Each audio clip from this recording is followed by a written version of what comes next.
Kevin Durant, that's a player right there, out as the honorary captain. We had Major Applewhite up in the booth for the first time this season. Greg Robinson, first time since 2004, coordinating the Texas defense. Early on, Ole Miss opens up with the rock, and we heard over and over, David, the Rebels ran the same thing, but they were very successful with it. Well, and I tell you what, they even did some things tonight that I haven't seen on film. There was a couple times he didn't give it to the dive, and then he goes, oops, I don't have it on the outside, and then he turns and pops the throw in on a comeback. Lowell, it's really hard to defend that. There's really nothing you can do. It's just good execution. That's 5'7", though, going through the heart of the Texas defense to make it 7-0. What happened with Carrington Bynum on this play? It was a free play, and he bites and makes a break inside. You see this bubble screen right here. It held him just long enough for Bo Wallace to fit it right in the hole. So that was an offside penalty, but Ole Miss heads up football. Cash in, 14-zip. Yeah, Jonathan Gray looked really good early in this game.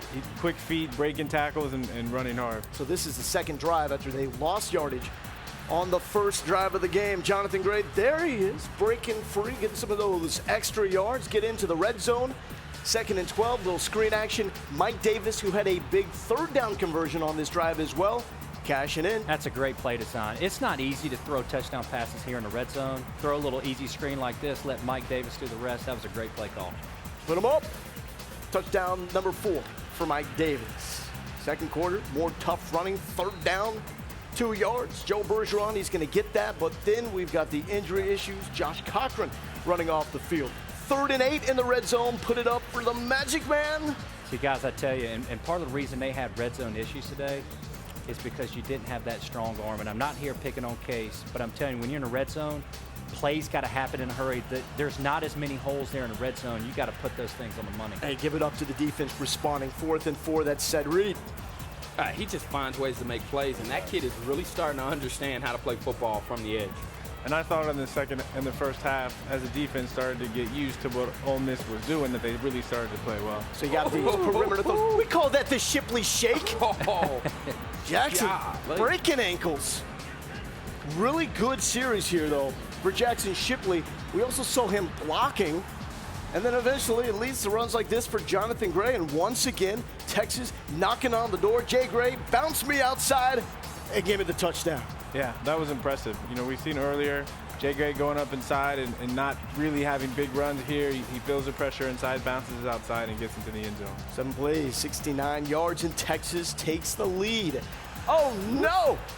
Bo Wallace just losing the football. Texas pounces on it. What happens here, David Green? That's the old slippery ball. Who's behind that? Yeah, that's a bad feeling. But you know what? It's a good feeling if you're Greg Robinson. That's a bad feeling as well. 1st and goal at the 1, 2 straight false starts. Plays like that get you beat, guys. Moving in the wrong direction. And we have another flag.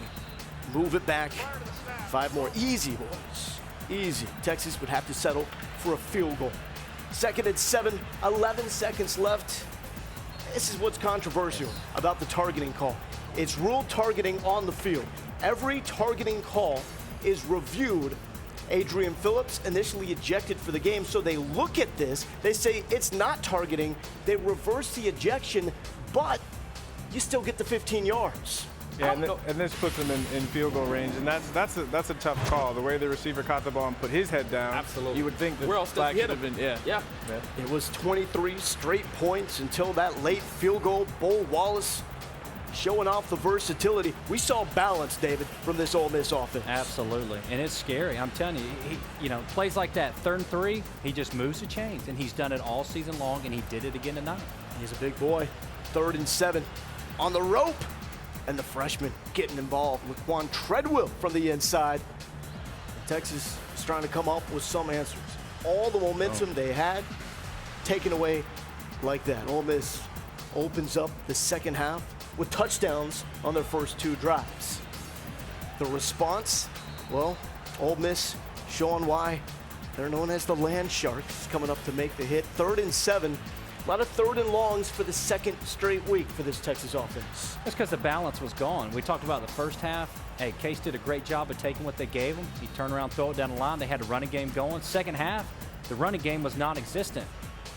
Pick it up, throw it down the line. It didn't work anymore. And we still got a game. Ole Miss has the momentum, but it's just an 8-point game. And we got missed tackles.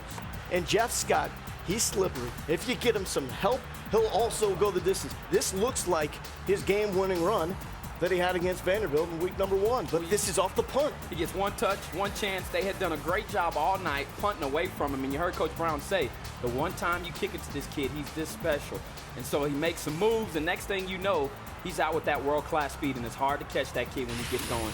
Some special teams blunders over the past 2 weeks, big momentum changers with that roughing the punter call a week ago at BYU. 3rd and 2. You think Joe Bergeron, he can get you 2. But that's that right side of the line, guys, where the injuries to Walters and Cochran. Well, the one thing you don't want to see that I saw on that play is you see offensive linemen standing around. And if it's 3rd and 2 in a game where you're competing and trying to win, you want to see everybody trying to get a push on the ball, converting the first down.